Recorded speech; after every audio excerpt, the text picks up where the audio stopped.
आज शाम की चाय बनाते हुए मेरा हाथ जल गया। आंखों में आंसू हैं। वालिद साहब ने देखा तो एकदम हाथ थाम लिया और तड़प गए। फिर दूसरे हाथ से चाय की प्याली पर एक खिसकाई और फौरन करीम ले आए।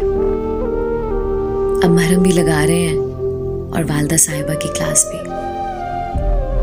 क्यों भेजती हैं आखिर इसे किचन में? 1000 बार कहा है इसे कोई काम ना कराया करें। अम्मा खुद सख्ते में बैठी थी। हाथ मेरा जला था और कर्ब उनकी आंखों में देख रही थी मैं। कहने लगी, मैं कहाँ खुशी से भेजती हूँ, मगर कल को इसकी शादी होनी है, लोग क्या कहेंगे? माँ ने कुछ भी ना सिखाया। वो बहुत दुखी लहजे में वजाहत दे रही थी। हाँ तो कहते रहे लोग जो उनको कहना है, मगर अब ये किचन में नहीं जाएगी। वालिद साहब ने मुझे बेसाख्ता गले लगाया और अम्मा को वार्न भी कर दिया था।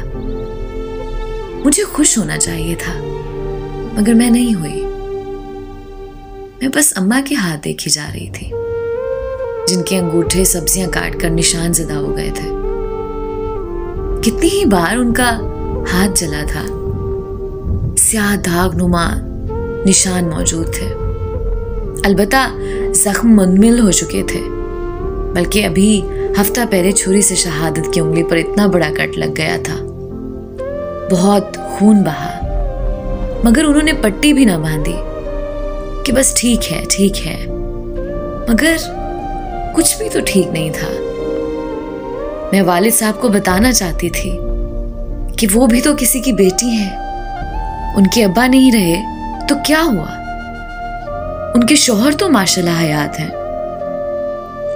आप अपनी बेटी की जरा सी तकलीफ पर तड़प उठे हैं, और बीवी का दर्द वो किसे जाकर बताए?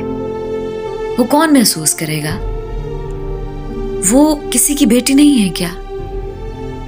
काश दुनिया के तमाम मर्द जिस तरह अपनी माँ बहन और बेटी के लिए एहसास रखते हैं ना, बिल्कुल इसी तरह बीवी के लिए भी फिक्रमंद हो जाएं, तो कितनी ही औरतें हकीकतन जी उठेंगी।